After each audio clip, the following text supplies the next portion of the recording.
فیصلہ اللہ تبارک و تعالیٰ کا چلے گا اور کسی پر ذرہ برابر ظلم نہیں کیا جائے گا، ہر ایک کو اس کے عمل کا پورا بدلہ ملے گا۔ اس دنیا میں بھی اللہ تبارک و تعالیٰ تمام چیزوں کے مالک ہیں، آخرت میں بھی اللہ تبارک و تعالیٰ مالک ہیں، ان کا فیصلہ چلے گا۔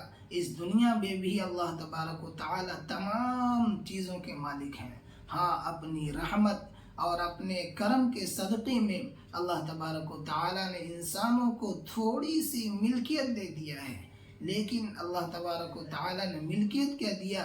انسان غرور میں مبتلا ہو جاتا ہے، تکبر میں مبتلا ہو جاتا ہے، کہتا ہے یہ میری گاڑی ہے، یہ میرا گھر ہے، یہ میری فیکٹری ہے، یہ میرا سامان ہے، لیکن حقیقت میں تمام چیزیں اللہ تبارک و تعالیٰ کی ہیں، ہم بھی اللہ تبارک و تعالیٰ کے ہیں، ہمارا مال بھی اللہ تبارک و تعالیٰ کا ہے، یہ زمین بھی اللہ تبارک و تعالیٰ کی ہے، یہ آسمان بھی اللہ تبارک و تعالیٰ کا ہے، آسمان و زمین کی تمام چیزیں اللہ تبارک و تعالیٰ کی ہیں، وہی ان تمام چیزوں کا مالک ہے۔ للہ ما فی السماوات وما فی الارض وما بینہما، اللہ ہی کی ملک ہیں وہ تمام چیزیں جو آسمان میں ہیں، جو زمین میں ہیں، اور جو آسمان و زمین کے درمیان ہیں۔ تو کل قیامت کے دن اللہ تبارک و تعالیٰ کا فیصلہ چلے گا۔ اس دن کا منظر کیا ہوگا؟ قرآن کریم میں اللہ تبارک و تعالیٰ نے قیامت کا منظر بھی بیان کیا ہے۔ اس دنیا کے قریب ترین رشتے اس دن کام نہیں آئیں گے۔ اس دنیا کا قریب ترین رشتہ ماں کا رشتہ ہے، باپ کا رشتہ ہے، بیوی کا رشتہ ہے، بچوں کا رشتہ ہے۔ یہ رشتے اس دنیا میں قریب ترین مانے جاتے ہیں۔ ان رشتوں کی خاطر انسان نہ جانے کیسا کیسا کام کر جاتا ہے، یہ رشتے بھی اس دن کام نہیں آئیں گے۔ یوم یفر المرء من اخیہ وامہ وابیہ وصاحبتہ وبنیہ لکل امرئ منہم یومئذ شأن یغنیہ۔ اس دن انسان اپنے بھائی سے، اپنی ماں سے، اپنے باپ سے، اپنی بیوی سے، اپنے بچوں سے بھاگے گا۔ اس دن ایسا منظر ہوگا، اور اس دن کا مالک اللہ تبارک و تعالی ہے، اسی کا فیصلہ اس دن چلے گا۔ ایاک نعبد و ایاک نستعین، تیری ہی ہم عبادت کرتے ہیں اور تجھی سے ہم مدد طلب کرتے ہیں۔ نماز پڑھنے والا جب نماز پڑھتا ہے تو یہ کہتا ہے اللہ ہم تیری ہی عبادت کرتے ہیں اور تجھی سے ہم مدد طلب کرتے ہیں۔ عبادت کا ایک مفہوم جو ہمارے ذہن میں ہے، ہم نماز کو عبادت سمجھتے ہیں، روزہ کو عبادت سمجھتے ہیں، حج کو عبادت سمجھتے ہیں، زکوٰۃ کو عبادت سمجھتے ہیں، لیکن عبادت یہی چیزیں نہیں ہیں، بلکہ اور بھی چیزیں عبادت ہیں۔ امام غزالی علیہ رحمہ نے اپنی کتاب اربعین میں لکھا ہے کہ یہ چیزیں تو عبادت ہیں ہی، ان کے ساتھ ساتھ پڑوسیوں کے حقوق ادا کرنا، حلال روزی کمانے کی کوشش کرنا، اور حضور پاک صلی اللہ علیہ وسلم کی سنت پر عمل کرنا، بھلائی کا حکم دینا، برائی سے روکنا، یہ تمام چیزیں عبادت میں داخل ہیں۔ تو بندہ کہتا ہے اللہ ہم تیری ہی عبادت کرتے ہیں اور تجھی سے ہم مدد طلب کرتے ہیں۔ مدد اللہ تبارک و تعالیٰ سے طلب کی جائے گی، استعانت اللہ تبارک و تعالیٰ سے کی جائے گی، دست سوال اللہ تبارک و تعالیٰ کے سامنے دراز کیا جائے گا، اور کسی سے استعانت طلب نہیں کی جائے گی، مدد طلب نہیں کی جائے گی۔ اہدنا الصراط المستقیم، اے اللہ ہمیں سیدھا راستہ دکھا۔ نماز پڑھتا ہے، تلاوت کرنے والا تلاوت کرتا ہے تو اللہ تبارک و تعالیٰ سے درخواست کرتا ہے کہ اللہ سیدھا راستہ دکھلا دیجیے، لیکن سیدھا راستہ کون سا ہے؟ اللہ تبارک و تعالیٰ نے اسے بھی متعین کر دیا، صراط الذین انعمت علیہم غیر المغضوب علیہم ولا الضالین۔ سیدھا راستہ ان لوگوں کا راستہ ہے جن پر اللہ تبارک و تعالیٰ کا انعام نازل ہوا، جن پر اللہ تبارک و تعالیٰ کا غضب نازل ہوا، اور جو راہ راست سے بھٹک گئے یعنی یہود و نصارہ، ان کا راستہ سیدھا راستہ نہیں۔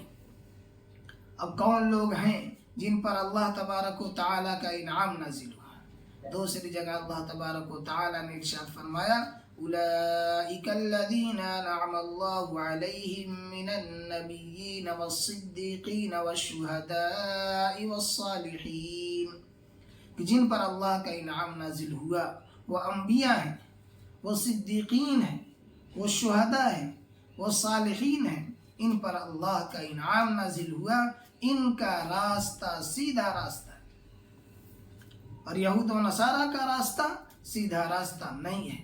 اللہ تبارک و تعالیٰ نے انبیاء کے راستے کو، صدیقین کے راستے کو، شہداء کے راستے کو اور صالحین کے راستے کو سیدھا راستہ قرار دیا۔ ان کے بتلائے ہوئے طریقے پر عمل کرنا سیدھے راستے پر عمل کرنا۔ اللہ تبارک و تعالیٰ نے یہ نہیں کہا صراط الرسول کہ رسول کا راستہ سیدھا راستہ ہے، صراط الکتاب کتاب کا راستہ سیدھا راستہ ہے، نہیں، رسول ہمیشہ اس دنیا میں رہنے والے نہیں ہیں، اور صرف کتاب رہنمائی کے لیے کافی نہیں ہے۔ اللہ تبارک و تعالیٰ نے کتاب کو نازل کیا اور کتاب کے ساتھ اپنے محبوب حضور پاک صلی اللہ علیہ وسلم کو بھی۔ دنیا کا بھی اصول اور ضابطہ ہے کہ صرف کتاب پڑھ کر کوئی فن حاصل نہیں کیا جاتا ہے، کوئی بھی فن ہو ماہر سے سیکھنا پڑتا ہے۔ تو دین اور شریعت صرف کتاب اس کے لیے کافی نہیں ہے، کتاب اللہ اور رجال اللہ دونوں کا ہونا ضروری ہے۔ حضور پاک صلی اللہ علیہ وسلم نے بھی رجال اللہ کا پتہ دیا ہے۔ آپ علیہ السلام نے ارشاد فرمایا، میری امت 70 فرقوں میں تقسیم ہوگی، ہر فرقہ ناری اور جہنمی ہوگا، جنت میں جانے والا وہ ہوگا، ایک فرقہ جنت میں جانے والا ہوگا۔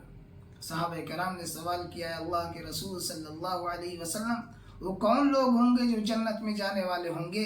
تو آپ علیہ السلام نے ارشاد فرمایا، ما انا علیہ و اصحابی، وہ جو میرے طریقے کو اور میرے صحابہ کے طریقے کو اختیار کرے گا، اپنائے گا، اپنی زندگی میں داخل کرے گا، وہ جنت میں جانے والا ہوگا۔ تو آپ نے رجال اللہ کا پتہ دیا، صحابہ کرام کے طریقے کا پتہ دیا۔ تو کتاب اللہ اور رجال اللہ دونوں رہنمائی کے لیے ضروری ہیں۔ سیدھے راستے کی تلاش میں سارے لوگ لگے ہوئے ہیں، سیدھے راستے کی تلاش میں جب گڑبڑی ہوتی ہے تو پھر گمراہی پھیلتی ہے۔ دنیا میں جتنے بھی مجاہدے ہو رہے ہیں، جتنے بھی محنتیں ہو رہی ہیں، جتنے بھی کوششیں ہو رہی ہیں، سب اللہ تبارک و تعالیٰ کی تلاش اور اللہ تبارک و تعالیٰ کو پانے میں ہو رہی ہیں۔ اگر وہ تلاش اور محنت صحیح ہے تو سیدھا راستہ مل جاتا ہے، اور اگر تلاش اور محنت صحیح نہیں ہے تو انسان سیدھے راستے سے بھٹک جاتا ہے۔ اس سورت مبارکہ میں اللہ تبارک و تعالیٰ نے سیدھا راستہ بتلا دیا کہ سیدھا راستہ کون سا ہے اور کون سا راستہ سیدھا نہیں ہے۔ اس سورت مبارکہ میں اللہ تبارک و تعالیٰ نے اپنی تعریف کی ہے، الحمدللہ رب العالمین، تمام تعریفیں اللہ کے لیے ہیں جو سارے جہان کا پالنہار ہے۔ اللہ تبارک و تعالیٰ اپنی تعریف کر رہے ہیں اور یہ اللہ تبارک و تعالیٰ کی شان کے لائق ہے، لیکن کوئی انسان اپنی تعریف کرے، کوئی انسان اپنی صفائی دے، میں ایسا ہوں، میں ایسا ہوں، میرے اندر یہ کمال ہے، یہ جائز نہیں ہے۔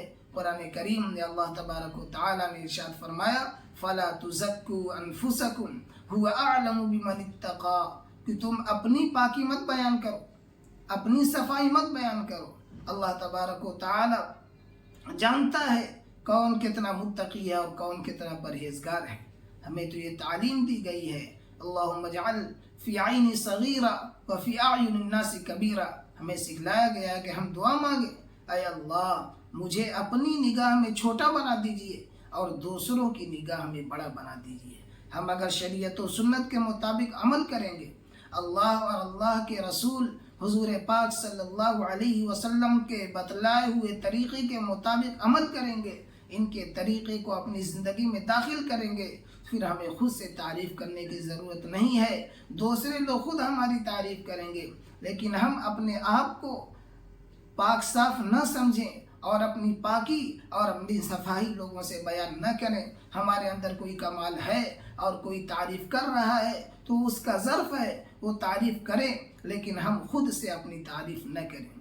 تو یہ سورۃ الفاتحہ ہے، اس سے قرآن کریم کی ابتدا ہوتی ہے، شروعات ہوتی ہے۔ نماز پڑھنے والا نماز میں اس سورت کو پڑھتا ہے۔ اللہ تبارک و تعالی ہمیں عمل کی توفیق مرحمت فرمائے۔ وآخر دعوانا الحمدللہ رب العالمین۔